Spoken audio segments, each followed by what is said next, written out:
Hello, everybody. Dr. Rick right here, coming back at you once again. Look, I'm not going to be before you long. I just want to have a real quick conversation with you.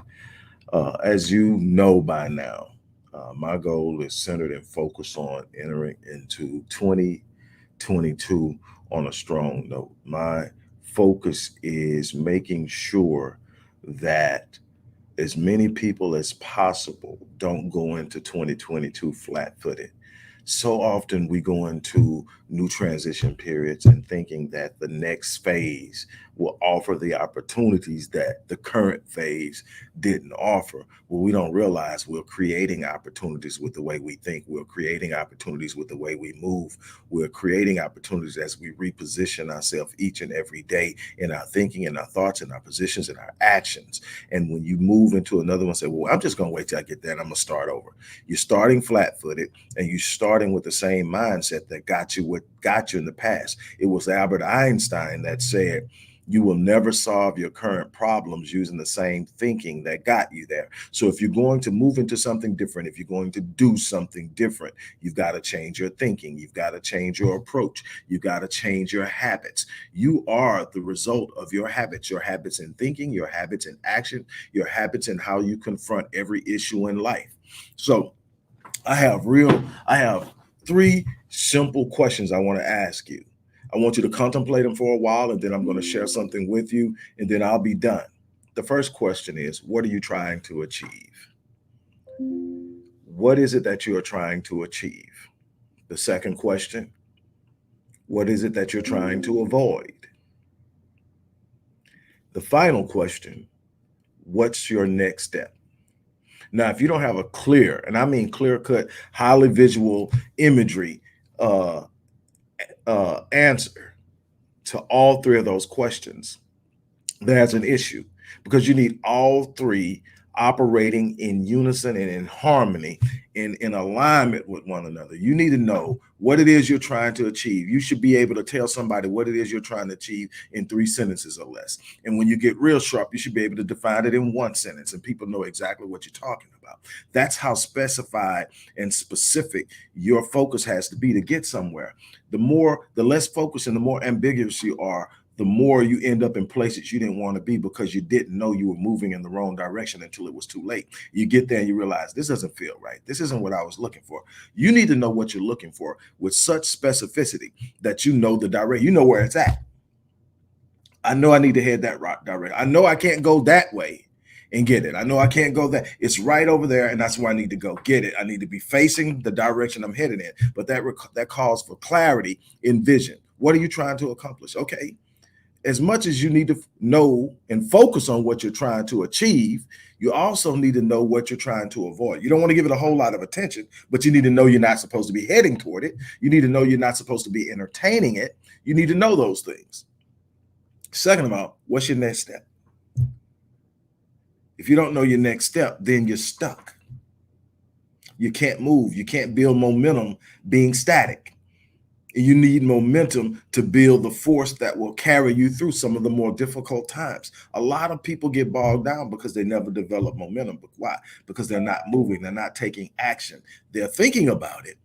They have an idea. Some people even have great clarity, but they have no practical application that puts them in the movement and in the motion of things so that they can get what it is they want. It's real simple. I want as many people as possible to go into 2022 with a whole lot of momentum in energy, in focus, in intent. I can't tell you how important intent is in getting something done.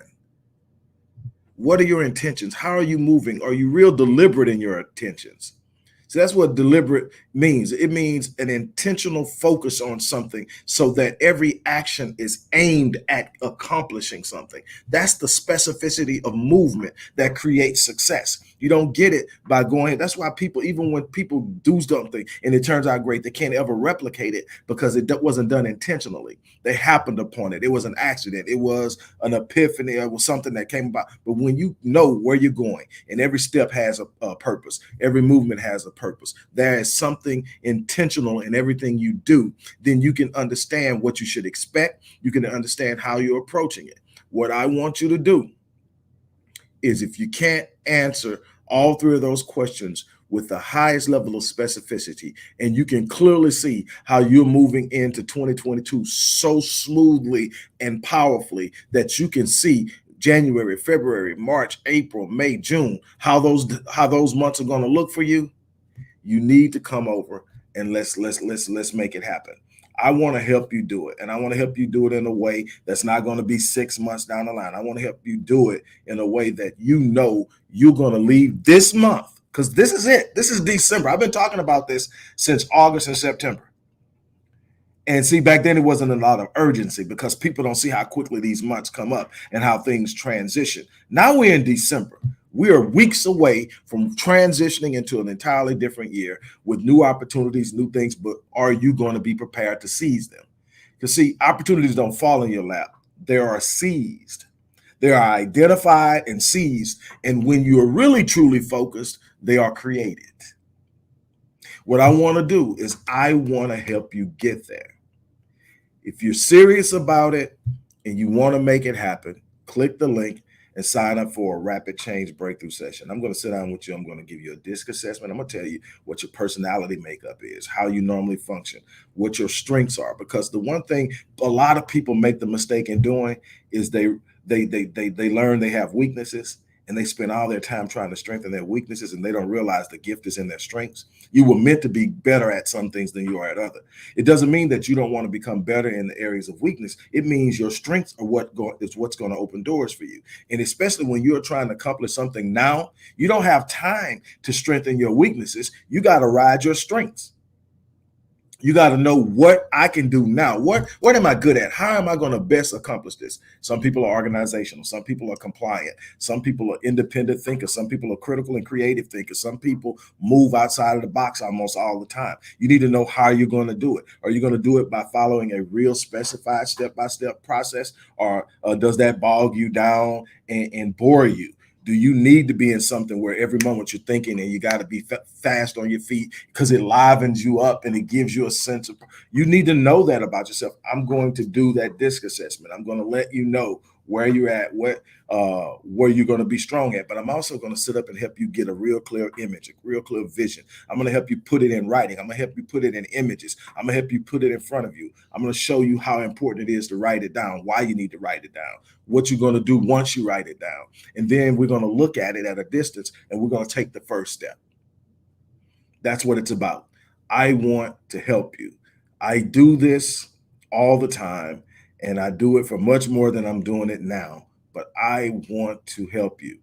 Don't go into 2022 living the same way, thinking the same way, believing the same way that you did in 2021. Life is about growth. Everything you achieve in life is about growth. You either grow into it or you don't. You either become it or you don't. You don't automatically. Age isn't an automatic qualifier. You get what I'm saying? Age is not an automatic qualifier. You know, when you're young, age kind of seems like, when I get this age, I'm going to be this. You know, when I get this age, I'm good. When I get this age, I'm probably going to go through puberty. When I get to this age, my voice is going to get deeper if I'm a man, and I'm going to start to develop if I'm a woman. When I get to this age, I'll be legally old enough to do this. When I get to this age, I'll be legally old enough to drink. But then that's when age stops qualifying you. Those are all the things age qualifies you for. None of them actually mean anything in the true sense of doing something. What qualifies you is your intent. Your intent to focus and move and do the things that you know you need to do to become the person you need to become in order to have the things you need to have. You don't get what you want in life. You get who you are. You get what you've become. It's that simple. You can wish for it all day long, and you'll be a great dreamer. And that's it. That's all. You got to turn the dream into a goal. You got to look at it and say, how am I going to achieve it? How am I going to become it? What do I need to change? What do I need to do? Who do I still need around me? Who do I need to distance myself from? Because I understand my environment is very influential on my outcomes. I need to really work on being something better. This is not about sitting around and just hoping you land somewhere. This is about becoming very specific in what you target in life. So you come, if you don't hit it, you come real close so that the next time you got an easier shot. That's what life is about. And this is the thing I want to do. I want to get you there. Nothing in life comes easy. It doesn't come without effort. It responds to it. You heard me say this before, and then I'm done. Life will pay whatever price you demand of it. But here's the catch. When you make a demand on life, life will turn around and make an equal demand on you. Life will say, okay, you can have it. But these are the counter demands.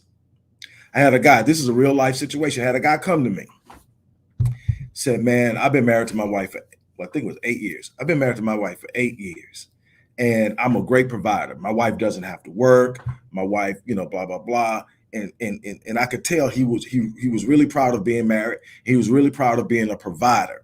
But what happens is we live in a society where men are being commodified. So the only thing a man sees is his ability of how much money he makes and what he brings to the table in money. Doesn't see all the other things that matter if you're going to have a real, true, healthy relationship. So I told him, I said, what's going on? He says, we're really at odds right now. My wife is not happy and everything like this. So we started talking, come to find out that he has this idea because he's a provider, because he gives his wife and his children this unbelievable home and this life, that he has the freedom to do whatever he wants to. So he's spending all this time with his boys. You may have heard this story. He's spending all the time with his boys. 2 or 3 times a week, he's out with the boys, 10, 11, 12 o'clock at night, sometimes later. Comes home tired, doesn't want to help the wife with the kids, doesn't want to do it because he feels I'm paying all the bills. I shouldn't have to do any of this. I should be able to go ahead. And I tell him, I said, that's not how it works. This is a life. Your wife isn't a responsibility. She's a part of your life. She's there. And while she may not bring any money to the table, her job is just as important as yours. She's rearing your seed. She's implanting in your seed principles and things that you guys share together while you're at work. She's planting those seeds. So let me explain something. She's just as important, if not more important, than the work you do. She's doing something that's so valuable that needs to be appreciated. You can't spend all that time with your boys. Your time needs to be with your wife. So here's what happens. He goes, he does what I tell him to do, but he comes back a month or so later and he's still not happy. And I said, what happened? Man, I did all that crap you told me to do and she's still not happy. I said, well, I could tell by the way you brought it to me, you still didn't get it. She just doesn't need you to be there. She needs you to want to be there. She doesn't want you to come home and make her feel like you resent her because you can't hang out with your boys. And there are certain things she can't plant in your seeds that you need to be there to plant, to sit up and bring the balance of masculinity and femininity in the home. Masculine energy, feminine energy coming together to create synergy that creates a force that's so powerful. It creates unbelievable offspring that do exceptional, extraordinary things. That's got to be a balance. He says, okay, so I'm telling you, tell your boys, man, we can hang out and go straight ham once a month. But the rest of my time is building this life in this world for my family. And you've got to mean it. You got to make her know you want to be there, that you see the value in being with her. He finally got it. He went home and changed it. They're going great now. But the idea is, first and foremost, you not only have to know it, you have to believe it, and you have to understand your place in it, and you've got to move in it. Do you get what I'm saying? There are some things you've got to be able to, you can't just sit up and wish for it. You just can't sit up and say it's going, you got to be so intentional. You got to be so focused. You got to be so fixed on it. And you got to know what it means to you. Have to go all out. You have to go all out. So if you're having a blockage of any kind, if you don't have, a clear understanding of what you are trying to achieve, what you're trying to avoid. And it's important. Normally, if you're focusing on what you need to achieve, the things you need to avoid are the things that will stop you from achieving it, or the things that will bring you displeasure or pain. And you need to know they're there and what you need to avoid. You don't just want to stumble on something and say, oh, that hurt. Oh, man, I probably shouldn't have did that. You should know this is not going to be good for me. That's not something I want to spend my time and energy and effort on. That's counterproductive. So what are you trying to avoid? The next thing you need to know is what's the next step. If you don't know those things, don't sit around thinking they're just going to pop in your head out of osmosis. Let's get together. Let's make it happen. The link is in the box. I would love to work as with many of you as I can. Obviously, there's only so many I can work with, but you'll know if you reach out and you can't get me. But right now, I want to work with you. For those of you who may be looking for something a little more long term, email me. The email address is in the box. If you want to work with me for more than just this rapid change session, hey, email me and we can work that out. But what I want to do is get you at least started and planted and fixed and intentional about what you want to accomplish with your life. I want to see intent. Now you got to go get it. On that note, I'm out of here. As I always say, I live my life on full. One day I'm not going to be here. One day you're going to turn on your YouTube. You're going to turn on Facebook Live. You're going to click and I won't be here. But you know what? I will have died on E. I will have left this world everything I had. And I will have done it in such a way that people will be talking about it long after I'm gone. People will be underlining their underlines in the books I've written. People will revisit and notate again under the thousands of videos that I've recorded that you can revisit as often as you want to. People will start talking about the sessions that they've had with me and how they had an epiphany in one of those sessions that literally changed their life. I decided I'm not leaving this place with anything left in the tank. Now I'm challenging you to do the same thing. Write your legacy every day. On that note, I'm out of here. You guys have an unbelievable day.